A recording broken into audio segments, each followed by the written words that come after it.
psicólogo. ¿Cómo le va a usted? Volvió Parra. ¿Cómo anda? ¿Todo bien? Volvió Parra. Muy bien. ¿Sabés lo que me pasa? La vez pasada ya ha sido interesante. Es que fue muy interesante, la gente escribe mucho, tiene muchas preguntas para hacer, pero el tema es que me gustó esto, porque me pasó el otro día, subo al auto. Sí. Me voy del programa pensando en mi vieja. La tenía en la cabeza, ¿viste? Por diferentes cosas. Y estaba ya desde que terminamos de hacer el programa. Empiezo a pensar en Nidia. Digo, la tengo que llamar, preguntarle, qué sé yo. Se me fue pasando el tiempo. 2 horas después logro subirme al auto. Pongo el teléfono ahí al costado. Digo, la voy a llamar. Empiezo a poner manos libres. Digo, bueno, paro, la voy a llamar, busco el teléfono. Cuando estoy por hacer eso, empieza a sonar el teléfono. Miro, medio me asusté. Mi vieja. Digo, es bruja esta mina. No, en serio. Entonces, bueno, ahí dije, se me largó el teléfono, lo apreté yo, llamé yo, le digo, hola, te llamé sin querer. No, yo te estaba llamando, estaba pensando en vos. Bueno, esto le sucede a mucha gente, que pensás en algo o pensás en alguien 3 días antes y de repente después te lo encontrás. Sabés que estos días estuve pensando en vos, es algo que escuchás normalmente. O justo te iba a llamar. Esto es científicamente comprobable. Esto es lo que se llama... Telepatía telefónica. ¿Telepatía telefónica? Bueno, en realidad, a ver, vamos a plantearlo de esta forma. La telepatía es una forma de percepción extrasensorial. Todos nosotros en alguna medida hemos tenido algún tipo de experiencia, sobre todo experiencias que son más comunes. De hecho, en la Argentina, nosotros hicimos una encuesta a través de internet y encontramos que alrededor del 73% de las personas en nuestro país, al menos, en comparación con otros países, las cifras son muy similares, hemos tenido al menos una vez en la vida algún tipo de experiencia que puede ser bidireccional, o sea, tanto la que te ocurrió a vos como, por ejemplo, estar pensando en alguien y que esa persona te llama, o por el contrario, llamar a alguien y decir, uy, justo estaba pensando en vos. Y ese tipo te estaba pensando en vos. Claro. Exacto, tal cual. Eso es telepatía, es decir... A ver, se llama telepatía telefónica, puede resultar algo extraño, porque, digamos, si hay telepatía no hay telefonía, y si no hay telefonía... A ver, el tema sería así. Desde la explosión de la telefonía celular y todas las formas de comunicación que hoy día han aumentado geométricamente, parecería que estas formas de comunicación más psíquicas, más mentales, estarían como devaluadas. Sin embargo, por el contrario, mucha gente termina confiando incluso aún más en estas formas de comunicación extrasensorial que en las formas de telefonía celular que hoy, digamos, son tan comunes.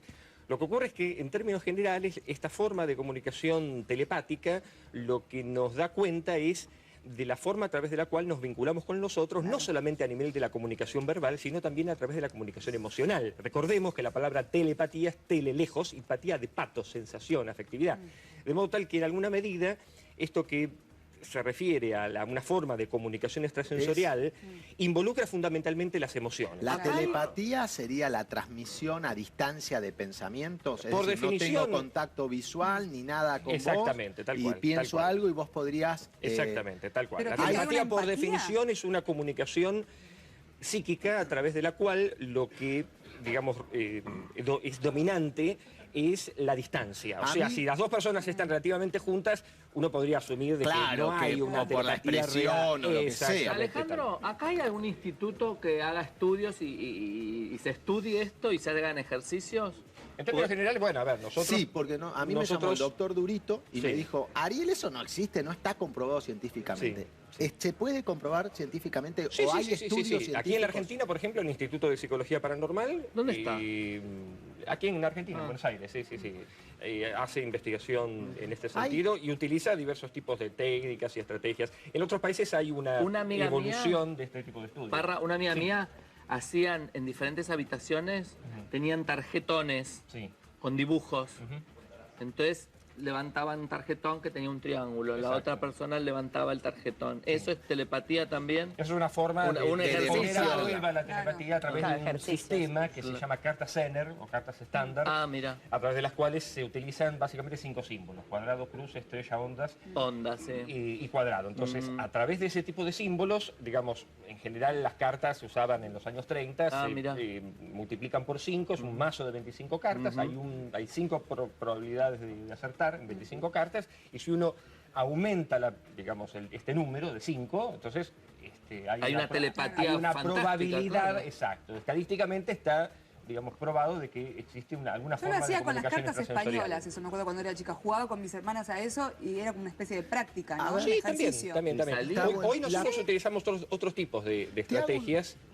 Perdóname, No, no. termina. Que un poco creo que está relacionada con una pregunta que va a venir luego, que no la estoy premonizando, pero que tiene que ver con esto. Estamos cerca, telepáticamente, por ahí no Estamos nos lo creen. sintonizando. Que tiene que ver con la técnica Ganzfeld. El Ganzfeld es un procedimiento mediante el cual el participante se recuesta cómodamente en una camilla y se le induce un estado de conciencia especial, porque esto es un tema importante. O sea, en realidad relajado. La comunicación extrasensorial se favorece a través de la práctica de cierto tipo de técnicas que pueden ser la meditación, la hipnosis, en los sueños. O sea, todos los estados no ordinarios de conciencia parecen ser favorecedores de esta forma de comunicación extrasensorial. Es decir, esto sería para hacerlo más científico, es decir, la persona que va a recibir el mensaje telepático, exacto. Primero se lo...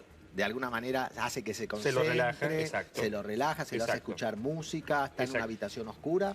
A ver, el procedimiento de la técnica es muy interesante, nosotros lo hemos practicado durante varios años, sobre todo en la década del 2000, en el Instituto de Psicología Paranormal hicimos este ensayo. Hay un participante, a quien vamos a llamar Jorge, que está en una habitación distante y observa la pantalla de una computadora, selecciona al azar una de entre 4 fotografías. Sí. La fotografía puede tener un contenido... o incluso un poco más fuerte. Ahora te cuento. Con sensaciones. Con algo que involucre lo emocional. Entonces la persona observa una fotografía. El participante está en una habitación especialmente insonorizada, se le colocan unos auriculares y unas pequeñas gafitas en sus ojos, que son como 2 pequeñas media pelotitas de ping-pong con una luz rojiza suave.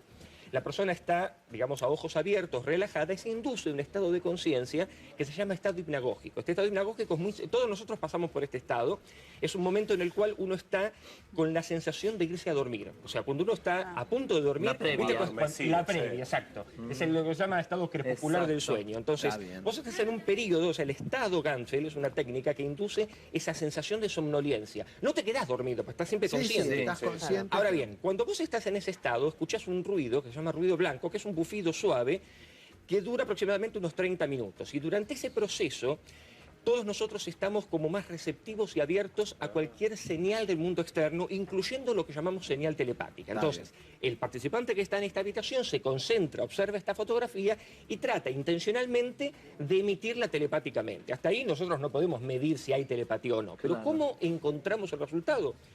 Cuando la persona que está en el ejercicio de repente te dice: en un momento se me aparecieron imágenes, puesto que el Ganzfeld es una técnica que induce mucha producción de imágenes mentales, en este estado ocioso en el que la persona se encuentra, la persona te comienza a decir, bueno, tenía la sensación de que había triángulos verdes, en un momento determinado vi como bolsas rojas, o algo similar, o círculos rojos, y en un momento recordé la Navidad pasada. La última Navidad con la que compartí con mi familia. Entonces la persona va a la habitación, una vez que termina la sesión... conoce al que pensó... o lo encuentra o no, depende. En un momento determinado yo le muestro 4 escenas. Hay 4 imágenes. Una flor, una casa, etc. Y una imagen que es la imagen de Papá Noel, con las bolsas, bajando por una chimenea...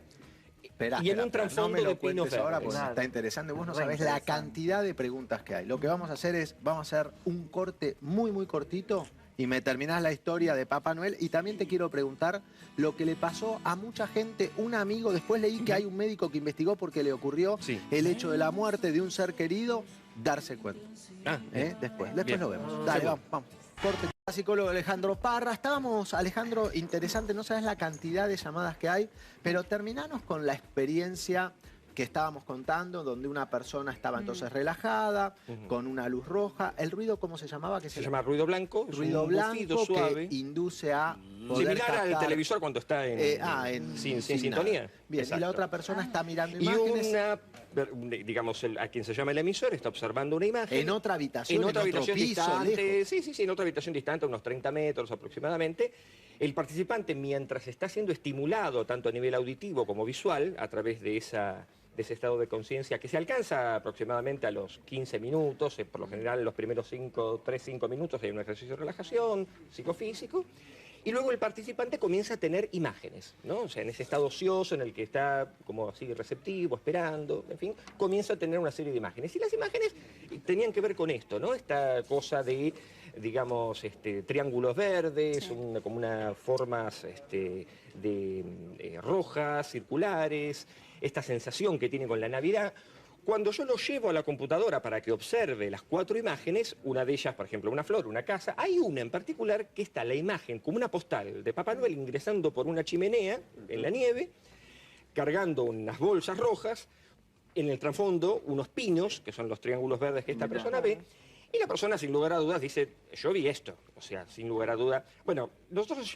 hicimos aproximadamente unos 150 pruebas con diferentes personas y encontramos que había una probabilidad de acertar de solamente el 25% y la aumentamos alrededor del 35%. O sea que la realidad es que la técnica, digamos, cuando lo comparábamos con otra técnica de telepatía convencional, como con cartas y otros procedimientos, definitivamente daba un resultado Esto muy es científico. impresionante. Algo que es importante. De que hecho, vos... publicamos esto en revistas extranjeras. Bien, vos me contaste que uno le da mayor credibilidad porque el emisor y el receptor no se conocen. Porque En si este no, la gente caso- piensa que se conocen, No, entonces ya no, le dijo no. que iba, o sabe los gustos del otro, si le pongo una Exactamente. flor y un camión, va a elegir el camión. No, las fotos Si se eligen al azar. Por Las eso, fotos se es eligen todo al azar, de un No banco obstante de lo cual, lo que sí es cierto también es que toda forma de telepatía o de comunicación extrasensorial se potencia mediante el uso de algún tipo de vínculo afectivo, por ejemplo, entre amigos, rara vez entre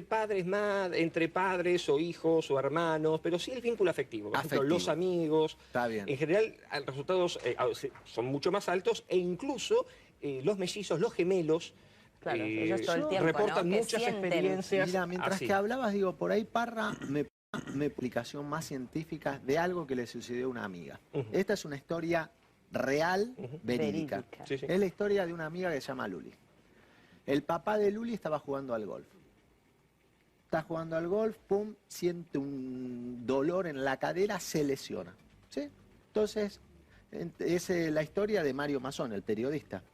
¿Sí? Ajá, Esta sí, es una sí, historia sí. real. La hija Luli, el padre va al médico por el dolor y demás, y Luli esa noche sueña que el padre tenía un nódulo. Nunca había escuchado, ella no sabía ni lo que significaba, era una nenita, una nena, no sabía ni lo que quería decir nódulo, nunca había escuchado la palabra. Pero soñó que el papá tenía un nódulo. Al otro día el papá busca los resultados, va al médico, busca los resultados, le diagnostican cáncer, tiempo después muere. ¿Cómo puede ser? Una nena que es una premonición, ¿cómo se llama? Y hay varias interpretaciones. Una podría ser, a ver, en primer lugar, ¿qué edad tenía la niña? Luli tenía en ese momento unos 15 años, exactamente. 15 años. En términos generales, los niños tienden a mostrar mayores formas de comunicación extrasensorial, esa es una posibilidad. La segunda es que, digamos, esta información vino canalizada en sueños, y todos sabemos que los sueños son una vía regia para llegar a ciertas formas de comunicación extrasensorial. Además, la posibilidad de diagnosticar en sueños es muy alta. Hay muchas personas que tienen sueños de enfermedades de otras personas o incluso de sí mismos, ¿no? Esta es otra de las categorías de sueños que hablábamos en el encuentro anterior. Pero también es cierto de que hay, por otra parte, una muy probable forma de telepatía. Probablemente el padre no sabía de que tenía esta enfermedad, pero quizá inconscientemente sí, y esto pudo haber disparado. Había consultado al médico, por ahí ya. Esta es una opción, quizá el padre lo sabía y nunca se lo comunica a su hija.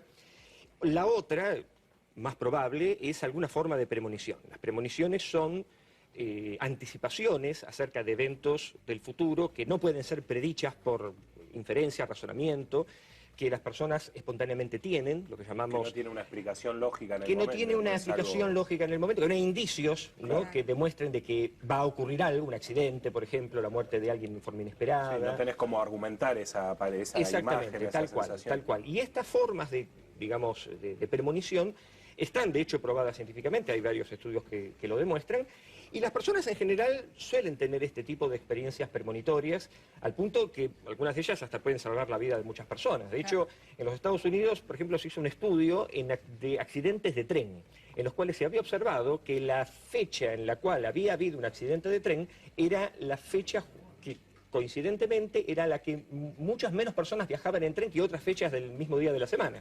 Está bien. De modo tal que, y esto ocurre también en accidentes de aviación y en otros episodios.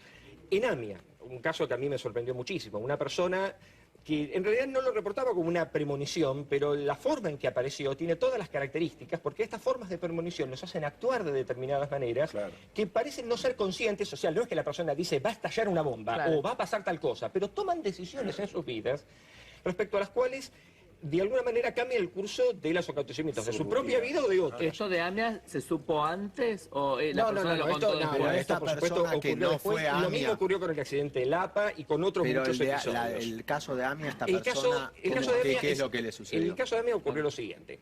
Esta persona iba todos los días a su trabajo, ingresaba a las 10 de la mañana. Esta persona, ¿qué es lo que hizo? Cuando iba a su trabajo, iba caminando por la calle de AMIA y, digamos, aproximadamente una cuadra y media antes había un kiosco y él se detiene en ese kiosco. Él sabía que si se detenía y leía el periódico iba a llegar tarde, pero en un momento determinado, incluso de hecho dijo, de que tenía como los pies paralizados, como si se hubieran hecho piedra. Y quería avanzar, pero no podía. Pero lo curioso del caso es que se detiene a mirar la tapa de un diario que en realidad no le estaba dando nada importante, pero él simplemente tuvo la excusa de ver la tapa del diario en ese momento. Esa decisión inconsciente de permanecer ahí minutos antes que la bomba estallara, cosa que ocurrió minutos después, con todo lo que esto significó, es lo que él dice. A mí me llama mucho la atención esta forma de que mi cuerpo de alguna manera me advirtió de que yo no avanzara, porque si yo avanzaba metros más adelante, moría con las personas. O sea que, en alguna medida, muchas formas de toma de decisiones, muchas formas de premonición, en realidad el cuerpo nos avisa. ¿De qué manera? Hay un estudio que nosotros de hecho hemos estado haciendo y ahora vamos a volver a retomar, que consiste en evaluar los registros fisiológicos de las personas en el momento de ver una imagen emocionalmente intensa. ¿Qué es lo que hacemos? En una pantalla de una computadora colocamos al azar muchas imágenes, algunas con contenido emocionalmente intenso y otras totalmente neutras, que no tienen ningún contenido en particular. Conectamos un electrodo a los dedos de la persona y registramos la actividad fisiológica de la persona en el momento de ver la imagen. Obviamente, cuando ve la imagen emocionalmente intensa, por ejemplo, una imagen erótica, una madre abrazando a un chico, cualquier otra imagen, la persona tiene una reacción en el momento en que la observa en comparación con el momento en que hay una imagen totalmente neutra. Pero ¿qué es lo que pasa cuando observamos el momento previo? Aproximadamente un microsegundo a un segundo y medio antes del momento de ver la imagen emocionalmente intensa, la persona ya hace un aumento del registro fisiológico, como si de alguna manera presintiera el momento en que va a aparecer la imagen emocionalmente intensa. Entonces, lo que esto demuestra, y lo que ha puesto de relieve este experimento que se ha repetido exitosamente, hay metaanálisis, es una serie de estudios muy importantes, es que todos nosotros tenemos alguna forma de comunicación, o en todo caso, de percepción de un acontecimiento emocionalmente desgraciado, de los cuales a veces no tomamos conciencia y otras veces sí. Esto es la diferencia entre la precognición y la premonición. En la precognición yo puedo anticipar o saber qué es lo que va a ocurrir en el futuro, porque lo veo, porque lo sueño, porque medito y tengo una premonición, o lo que fuera.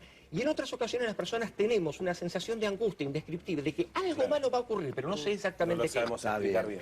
Y esto puede ser positivo o negativo. Seguro. Y también hay muchos casos de explicación más científica de algo que le sucedió a una amiga. Esta es una historia real, verídica. Es la historia de una amiga que se llama Luli. El papá de Luli estaba jugando al golf. Está jugando al golf, pum, siente un dolor en la cadera, se lesiona. ¿Sí? Entonces, es la historia de Mario Mazón, el periodista. ¿Sí? Esta es una historia real. La hija Luli, el padre va al médico por el dolor y demás, y Luli esa noche sueña que el padre tenía un nódulo. Nunca había escuchado, ella no sabía ni lo que significaba, era una nenita, una nena, no sabía ni lo que quería decir nódulo, nunca había escuchado la palabra. Pero soñó que el papá tenía un nódulo. Al otro día el papá busca los resultados, va al médico, busca los resultados, le diagnostican cáncer, tiempo después muere. ¿Cómo puede ser? Una nena que es una premonición, ¿cómo se llama? Y hay varias interpretaciones. Una podría ser, a ver, en primer lugar, ¿qué edad tenía la niña? Luli tenía en ese momento unos 15 años, exactamente. 15 años. En términos generales, los niños tienden a mostrar mayores formas de comunicación extrasensorial, esa es una posibilidad. La segunda es que, digamos, esta información vino canalizada en sueños, y todos sabemos que los sueños son una vía regia para llegar a ciertas formas de comunicación extrasensorial. Además, posibilidad de diagnosticar en sueños es muy alta. Hay muchas personas que tienen sueños de enfermedades de otras personas o incluso de sí mismos, ¿no? Esta es otra de las categorías de sueños que hablábamos en el encuentro anterior. Pero también es cierto de que hay, por otra parte, una muy probable forma de telepatía. Probablemente el padre no sabía de que tenía esta enfermedad, pero quizá inconscientemente sí, y esto pudo haber disparado. Había consultado al médico, por ahí ya. Esta es una opción, quizá el padre lo sabía y nunca se lo comunica a su hija. La otra, más probable, es alguna forma de premonición. Las premoniciones son anticipaciones acerca de eventos del futuro que no pueden ser predichas por inferencia, razonamiento, que las personas espontáneamente tienen, lo que llamamos... Que no tiene una explicación lógica en el momento. Que momento, no tiene una explicación lógica en el momento, que no hay indicios, ¿no? Claro. Que demuestren de que va a ocurrir algo, un accidente, por ejemplo, la muerte de alguien de forma inesperada. Sí, no tenés cómo argumentar esa exactamente, imagen, tal cual. Y estas formas de, digamos, de premonición están, de hecho, probadas científicamente, hay varios estudios que lo demuestran, y las personas en general suelen tener este tipo de experiencias premonitorias, al punto que algunas de ellas hasta pueden salvar la vida de muchas personas. De hecho, en los Estados Unidos, por ejemplo, se hizo un estudio de accidentes de tren, en los cuales se había observado que la fecha en la cual había habido un accidente de tren era la fecha que coincidentemente era la que muchas menos personas viajaban en tren que otras fechas del mismo día de la semana. Está bien. De modo tal que, y esto ocurre también en accidentes de aviación y en otros episodios.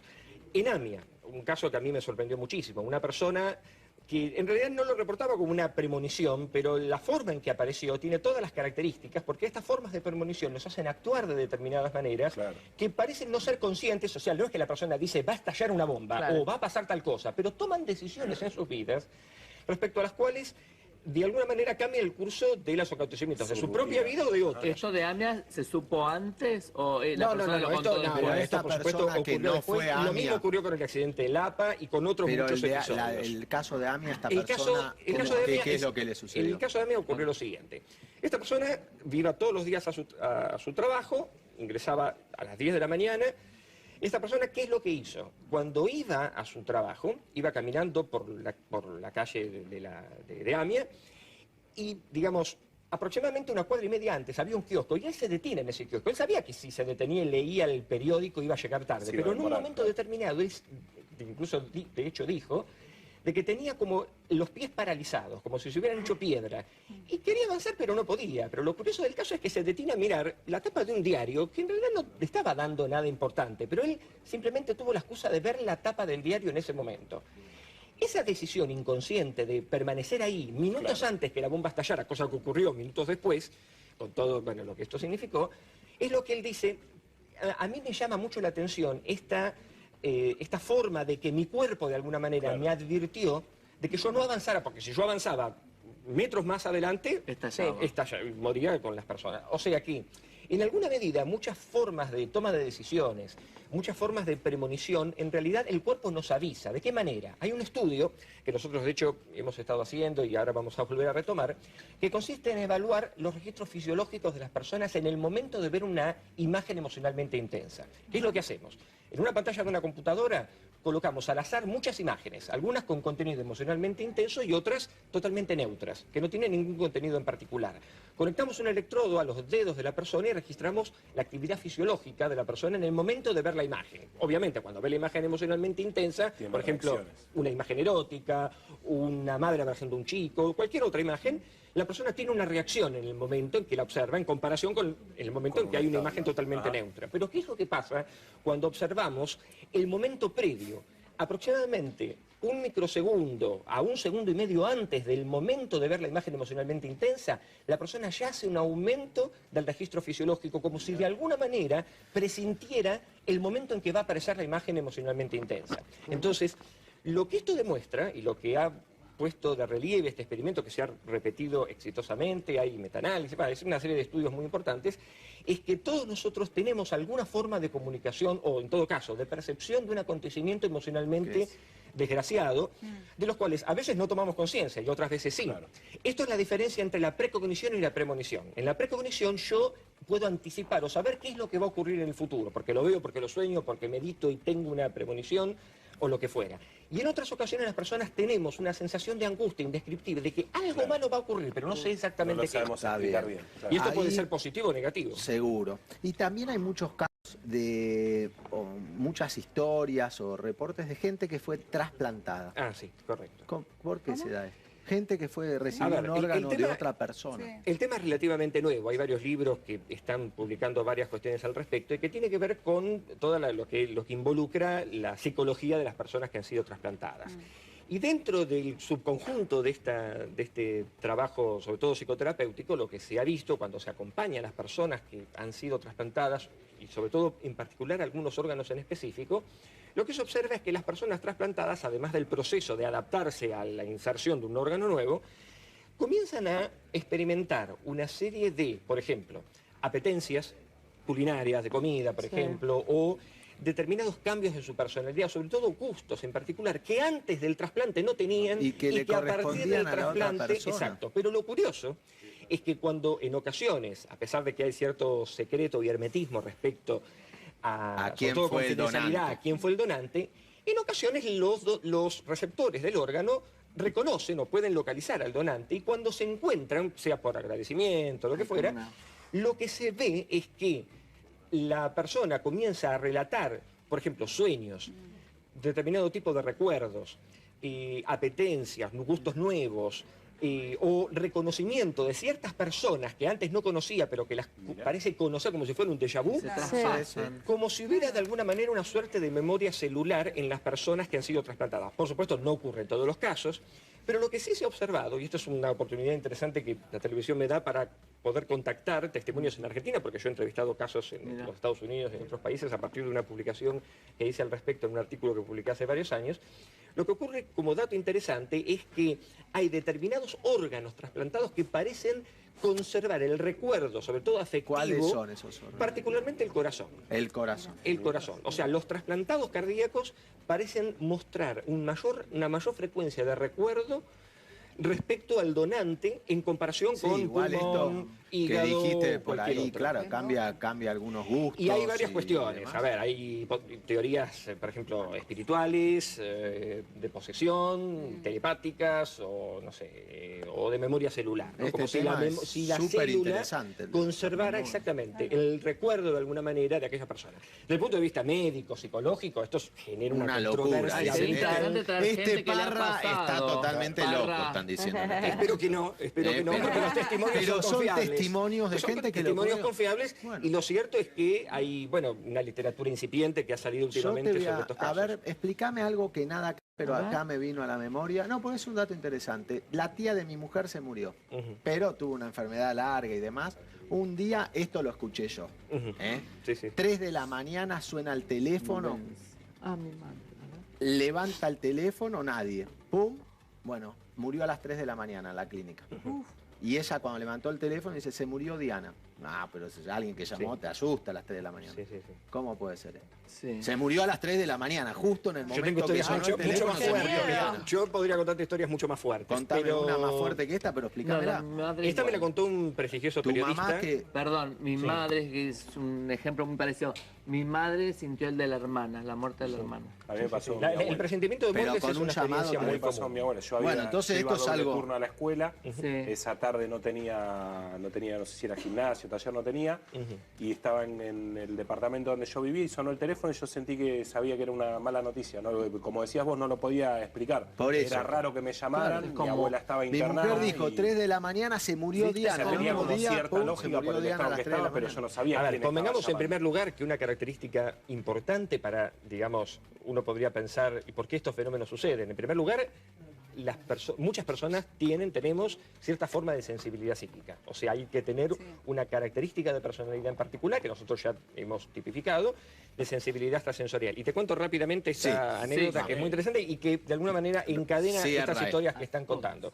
Hace varios años un periodista, yo lamentablemente no pude seguir el caso, pero este periodista muy prestigioso me lo confesó con una investigación que hizo al respecto, un niño que en una ocasión estaba en su cama a punto de dormir, que además es un momento, una condición particular de experiencia, observa la imagen de una figura de una mujer que se acerca a la cama con una mirada muy amorosa y se diluye.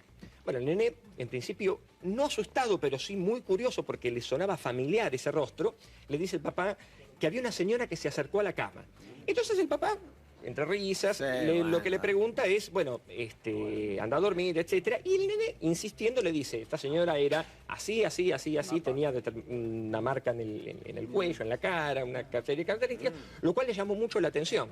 Al cabo de unos días, este hombre efectivamente comienza a averiguar y supo de que la persona que había fallecido era ni más ni menos que la madre biológica del niño, el niño era adoptado. Este chico, por supuesto, había sido entregado, hace ya muchos años de esto, había sido entregado sin papeles, la madre había fallecido y uno de los deseos de la madre era llegar a tener un nuevo encuentro con su hijo antes de morir, cosa que lamentablemente no se produjo porque esta mujer vivía en Santiago del Estero, en un pueblo muy distante. Y la cuestión es que este chico ya debe tener quizá mi edad probablemente, hace ya muchos años, en tiempos que obviamente no había internet, ni formas de comunicación, ni nada.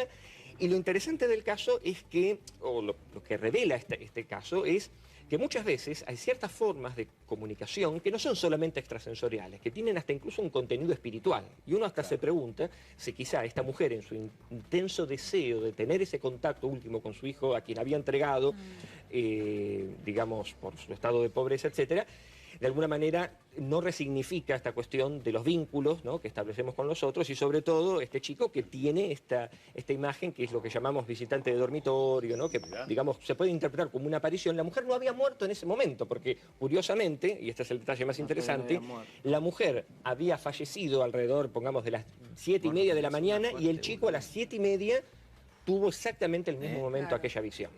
Lo cual, digamos, muestra las características de cierto tipo de fenómenos que mucha gente experimenta, que nosotros recibimos diariamente, o sea, que para muchos de ustedes puede ser algo extraño, paranormal, sobrenatural, para nosotros es algo relativamente normal, en el sentido de que recibimos muchísimas de estas historias. A veces hay que discriminar lo que es, digamos, un delirio, una alucinación de un fenómeno legítimo, pero esto de alguna manera nos nutre una enorme cantidad de casos y anécdotas de personas que han tenido estas experiencias. Realmente, cuando uno tiene la experiencia en alguno de estos temas, algún caso así, le causa una curiosidad tremenda, ¿no?